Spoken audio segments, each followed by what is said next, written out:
As far as things go in TV these days, it hasn't been that long since Silo delivered a strong ending to what turned out to be a surprisingly popular first season on Apple TV+. But somehow it still feels like a lifetime ago when we watched Rebecca Ferguson's Juliette walk over the hill and away from her Silo. If you haven't read Hugh Howey's book series the show is based on, the ending left you with many questions to ponder over the last year and a half. The good news then is that the season 2 trailer is out and promises answers are coming when the first episode premieres on November 15th.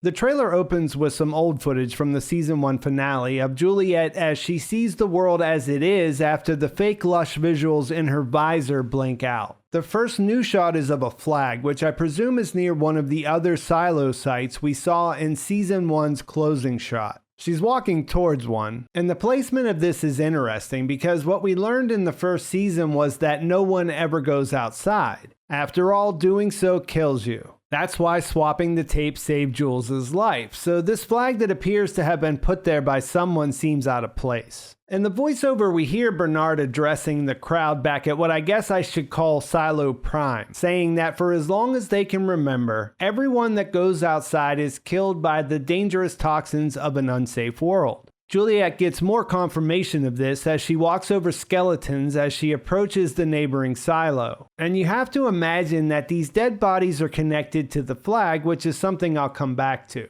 The head of IT continues, Juliette Nichols asked to go out. She was a fighter, but she died a hero to the silo, which gets a cheer from the crowd. But then we hear Shirley, who was involved in switching out the tape, scream they're lying. Based on how things played out, Bernard's spin here is meant to put the legend of Juliette to rest. She can be remembered as a hero, even a martyr, just as long as everyone thinks she's dead. Shirley's reaction hints at division in a population where at least some of the residents know that the people in charge aren't telling them the whole story. As the trailer goes on, there are signs that this tension will come to a head at some point in the season. There's a shot of Knox and Shirley leading an angry mob up the stairs, followed by one where they're brandishing makeshift weapons. And then one more shot of Shirley raising her fist with a group of workers from the Down Deep all wearing armor. There's a sequence mixed in that took me a second to piece together because of the way it's cut. But it looks like Knox and his group launch a rocket from the Down Deep that then releases all these strips of paper that say Juliette lives. The look on Bernard's face as he reads one tells us that he doesn't see this as lighthearted fun. And there are some shots with real violence where we see guns being fired and explosions going off. The one thing we hear from Sims is that people are saying it's time for rebellion. And in a different scene, Jules' father says you can't control what she means to people. This all tracks. The people from Supply and Mechanical know she was able to keep going because they replaced the faulty tape. So naturally, they'd keep pressing to find out what else IT and Judicial are trying to keep from them.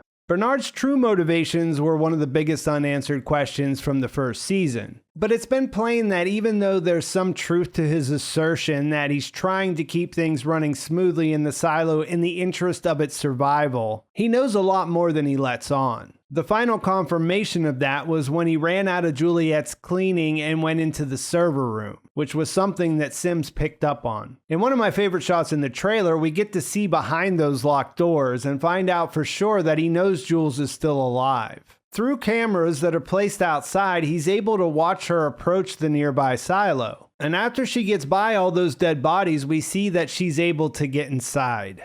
There's a shot of her using a bar to open a door, and if you look closely when she pushes it open, you can see that this is exactly the same as the room she walked through and got sprayed with that mist before she left her silo. As she's making her way down the staircase, her suit gives her a warning that her oxygen levels are low, and then we watch as she breaks open the helmet as it's running out. Luckily for her, even though the new silo looks to be largely deserted, it does have breathable air. I say largely deserted because there's a great shot of this silo's first level cafeteria where they can watch the monitor to see outside. We can see there's junk everywhere and debris scattered around, and someone's painted the word lies on the screen. It doesn't look like anyone has been there for quite a while. Probably not since whatever happened around the entrance went down. And considering she was walking over skeletal remains, that must have happened years ago. At the same time, she turns out not to be the only person there. There are a few shots of her by herself struggling, but there are also some where she's talking to a character we can't see. She says, "I need to know what happened here for my friends, my family." And while she's saying that, we see shots of Lucas climbing up a long ladder, which is probably in the mines since that's where Bernard said they were sending him. There are shots of Walker, some of the workers down in mechanical, and Jules' father, and we're reminded that none of them have any idea what happened to her after she walked out of view.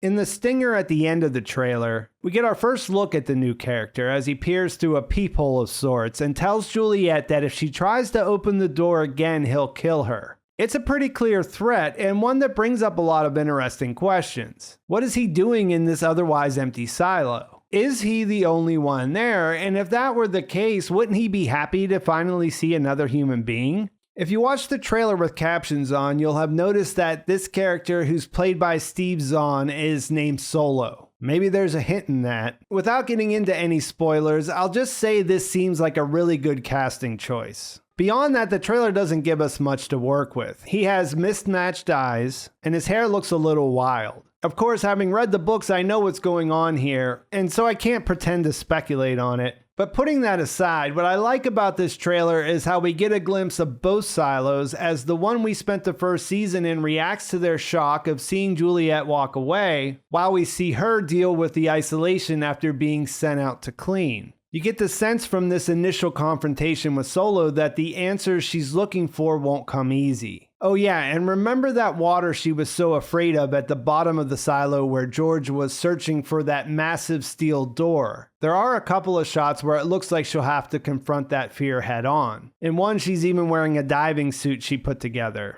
It looks like she probably got the idea after the shot where she falls in while crossing over a sketchy little bridge, and there's no indication of how deep it is, but you do see her reach the bottom in the one where she's wearing the suit. I also noticed that water features heavily in the season 2 posters, so that gives you something to think about if you were wondering what her plan might be once she learns more about what happened at this other silo. I mean, things weren't perfect in the one she came from. People were being murdered, and the powers that be were doing their best to make sure no one really knew what was happening with that. But in comparison, it wasn't this either. This silo from this trailer looks destroyed. So what will she find out, and will the silo she came from still be intact if she can make it back there? It seems like those are the questions the trailer wants us to be asking. The first season covered about half of the first book in the trilogy, and there were some changes, but most of them made sense for adaptation and making this into a TV show that could work on its own. Nothing in this trailer makes me think that they're abandoning that formula to take things in a completely different direction. I know when I talked with the author of the series, Hugh Howey, at the end of season 1, he had seen what they had planned for season 2 and was pretty excited about it. It's a little frustrating to talk about the trailer knowing what's going on in most of these scenes and not being able to speculate without spoiling things, but it looks really promising, and I think season 2 will be as well received as the first was. Lies, cover-ups, rebellion, a strange guy in an empty silo, and Rebecca Ferguson continuing to be a badass. How could you go wrong? The story's a little different as it relates to Judicial, and Sims in particular will be taking on a different role, so a lot of the shots with Judge Meadows and Sims with his wife are interesting as a book reader. There's a shot of Meadows where it looks like she's watching a Relic Home movie from before that shows a family on a beach as she sheds a tear. There's also the addition of the syndrome Billings tried so hard to conceal in the first season. When he wasn't able to do that, it opened him up to being controlled by Sims and Bernard, and in the trailer we hear him say that the lies have to stop. So maybe some interesting surprises for people who read the books, definitely some answers for people who didn't, and hopefully another solid 10-episode season. I'll be here for it, which is something I'm looking forward to, and I think that's a great place to leave things. Please like this video if you enjoyed it, please subscribe to my channel if you haven't already, and thanks for watching. I'll talk to you soon.